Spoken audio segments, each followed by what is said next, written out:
বেপরোয়া যানবাহনের দৌরাত্ম্যের জেরে গঙ্গারামপুর পুরসভার 15 নম্বর ওয়ার্ডের শিববাড়ি এলাকায় গাড়ির ধাক্কায় জখম হলেন 2 ছাত্রী। এই ঘটনার জেরে ক্ষোভে ফেটে পড়লেন স্থানীয় বাসিন্দারা।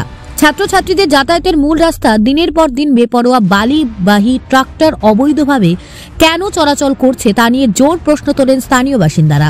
সেই সাথে প্রশাসন ও জনপ্রতিনিধিদের দায়িত্ববোধ নিয়ে সরব হন স্থানীয়রা। মঙ্গলবার সকালে সাইকেল চালিয়ে বিদ্যালয়ের উদ্দেশ্যে রওনা দিয়েছিলেন হলিক্রস গার্লস হাই স্কুলের ছাত্রী দীপ্তি খালকো ও নিপা এক্কা। সাইকেল চালিয়ে যাবার সময় শিববাড়ি এলাকায় বেপরোয়া গাড়ির সঙ্গে ধাক্কা লাগে জখম হয় 2 ছাত্রী।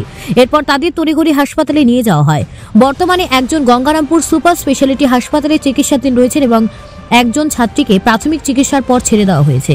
এই ঘটনার পর শিববাড়ি হামজাপুর রোডে বিক্ষোভ প্রদর্শন করেন আহত ছাত্রীর পরিজন সহ স্থানীয় বাসিন্দারা।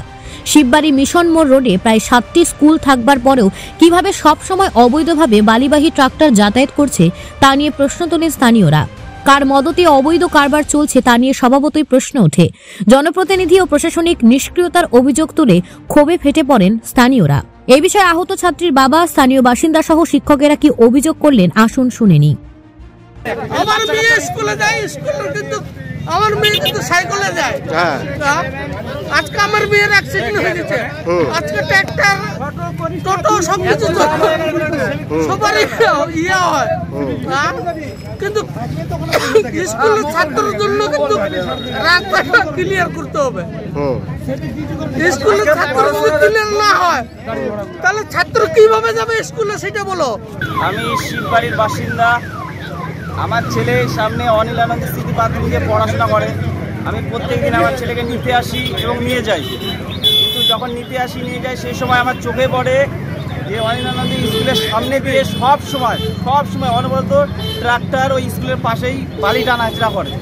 তো আমি চাই এই জিনিসটা যদি বন্ধ হয়, যখন তখন একটা দুর্ঘটনা ঘটে যেতে পারে। মানে অনিল আনন্দ স্মৃতি প্রাথমিক বিদ্যালয়ের সামনে অল টাইমে সবসময় বালুর গাড়ি যাতায়াত করতে থাকে। তো আমরা সবসময় ভয়ে থাকি, আতঙ্কে থাকি, কখন কোন দুর্ঘটনা ঘটে যায়। আমি আমার ছেলে মেয়েদেরকে, আমি একজন মাস্টারমশাই, আমি সবসময় যতবারই যাওয়া আসা করি প্রত্যেক ক্ষেত্রে দেখি যে ওই টাইমে ওখানে প্রশাসনরা আটকায়। ওদেরকে বারবার বলা হয়েছে, আমি ইনফ্যাক্ট প্রত্যেকবারই যাই। আমি নিজেও দেখেছি যে আমি গাড়ি চালানোর সময় এমন জায়গা দিয়ে থেকে 1 ইঞ্চি দূরত্বের মধ্যে থেকে আমাকে পার করতে হচ্ছে গাড়ি। আমি এটা লক্ষ্য করেছি, যখন এদিক থেকে যেতে দেওয়া হয় না আমাদের গ্রাম হয়ে ঢুকে পড়ে। যখন উনাদের আমি ট্রলি নাম্বার জিজ্ঞাসা করি সব কিছু, কোনো উৎসব করতে পারে না।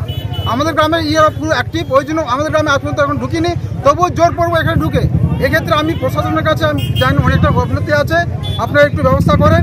স্কুল চলাকালীন কোনো ট্রাক্টর বালি গাড়ি চলা উচিত নয়, কারণ এখানে ছাত্রছাত্রী চলাচল করে, শিক্ষকরা চলাচল করে। এখানে রাস্তাটা বন্ধ করা উচিত নয়। রাস্তায় ট্রাক্টর চললে এরকম ঘটনা ঘটবেই। ট্রাক্টর চলবে স্কুল আওয়ারের বাইরে, স্কুল আওয়ারের সময় চলা উচিত নয়। মোবাইল টিপে রাস্তা জাম লেগে যাবে, সিভিকগুলো বসে বসে হাসবে। কেন করবে? নিজেদের ডিউটি করতে পারে না, মোবাইল টিপে কেন ডিউটি করতেছে? আমরা চাচ্ছি ট্রাক্টর এই রাস্তায় যাওয়া বন্ধ হোক, স্কুলের যাত্রীরা যেন ভালোভাবে বাড়ি যায়, ভালোভাবে স্কুল পৌঁছায়।